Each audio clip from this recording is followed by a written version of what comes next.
some places they also took hoplites to add to their forces, and so came to Athens. Here they found that most of the work had already been done by members of their anti-democratic party. Some of the younger men had formed a group among themselves and had murdered without being detected a certain Androcles, who was one of the chief leaders of the Democratic Party. There were also some other people whom they regarded as undesirable and did away with secretly. Athenians were afraid when they saw their numbers, and no one now dared to speak in opposition to them. If anyone did venture to do so, some appropriate method was soon found for having him killed, and no one tried to investigate such crimes or take action against those suspected of them. Instead, the people kept quiet, and were in such a state of terror that they thought themselves lucky enough to be left unmolested even if they had said nothing at all. They imagined that the Revolutionary Party was much bigger than it really was, and they lost all confidence in themselves, being unable to find out the facts because of the size of the city and because they had insufficient knowledge of each other. Throughout the Democratic Party, people approached each other suspiciously, everyone thinking that the next man had something to do with what was going on. From the I Ching. 6 at the top means shock brings ruin and terrified gazing around. Going ahead brings misfortune. If it has not yet touched one's own body, but has reached one's neighbor first, there is no blame. One's comrades have something to talk about.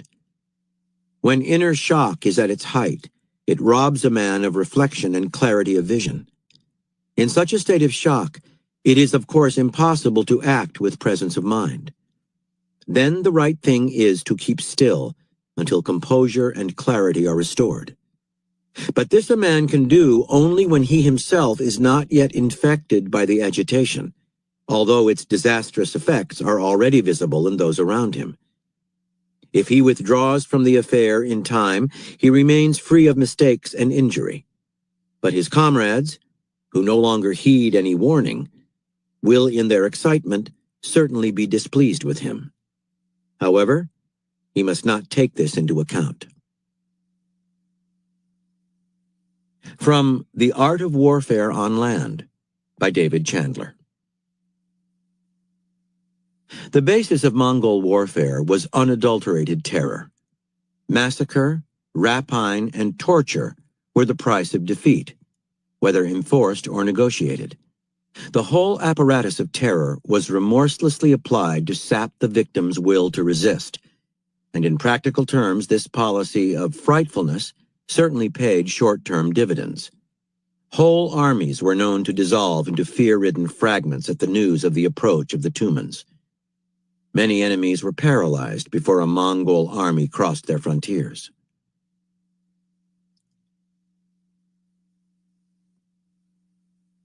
From The Secret Agent, by Joseph Conrad.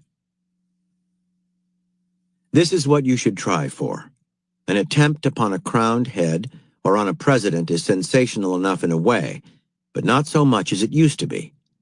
It is entered into a general conception of the existence of all chiefs of state. It's almost conventional, especially since so many presidents have been assassinated.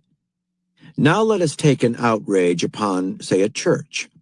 Horrible enough at first sight, no doubt, and yet not so effective as a person of an ordinary mind might think. No matter how revolutionary and anarchist in inception, there would be fools enough to give such an outrage the character of a religious manifestation. And that would detract from the especial alarming significance we wish to give to the act. A murderous attempt on a restaurant or a theater would suffer in the same way from the suggestion of non-political passion. The exasperation of a hungry man, an act of social revenge. All this is used up. It is no longer instructive as an object lesson in revolutionary anarchism. Every newspaper has ready-made phrases to explain such manifestations away. I am about to give you the philosophy of bomb-throwing from my point of view, from the point of view you pretend to have been serving for the last 11 years. I will try not to talk above your head. The sensibilities of the class you are attacking are soon blunted. Property seems to them an indestructible thing. You can't count upon their emotions, either of pity or fear, for very long. A bomb outrage to have any influence on public opinion now must go beyond the intention of vengeance or terrorism. It must be purely destructive. It must be that and only that, beyond the faintest suspicion of any other object. You anarchists should make it clear that you are perfectly determined to make a clean sweep of the whole social creation. What is one to say to an act of destructive ferocity so absurd as to be incomprehensible, inexplicable, almost unthinkable, in fact, mad? Madness alone is truly terrifying, inasmuch as you cannot placate it either by threats, persuasion, or bribes. Moreover, I am a civilized man. I would never dream of directing you to organize a mere butchery, even if I expected the best results from it. But I wouldn't expect from a butchery the results I want. Murder is always with us. It is almost an institution. The demonstration must be against learning, science, but not every science will do. The attack must have all the shocking senselessness of gratuitous blasphemy. From Samurai Zen, The Warrior Koans, by Trevor Leggett. When Odawara Castle fell to the attackers in the Meiji period, the end of the 15th century, Akiko, who had been a maid in the service of Mori Fujiyori, the lord of the castle, escaped with a cat, which had been her pet for years, and then the cat became a wild, supernatural monster which terrorized the people, finally even preying on the infants in the village.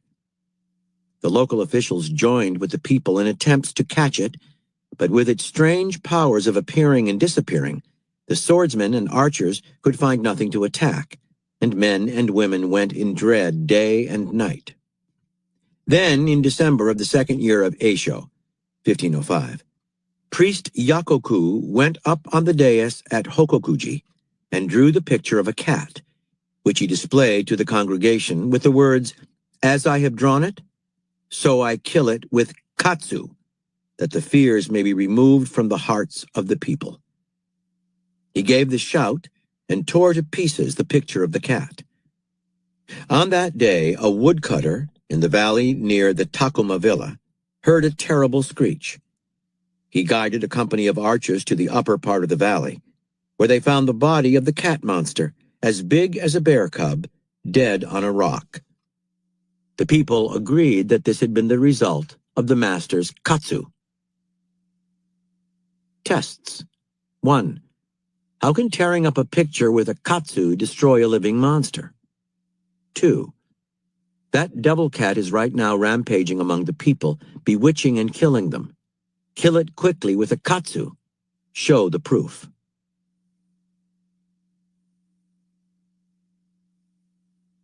From the I Ching. When a man has learned within his heart what fear and trembling mean, he is safeguarded against any terror produced by outside influences. Let the thunder roll and spread terror 100 miles around. He remains so composed and reverent in spirit that the sacrificial rite is not interrupted. This is the spirit that must animate leaders and rulers of men, a profound inner seriousness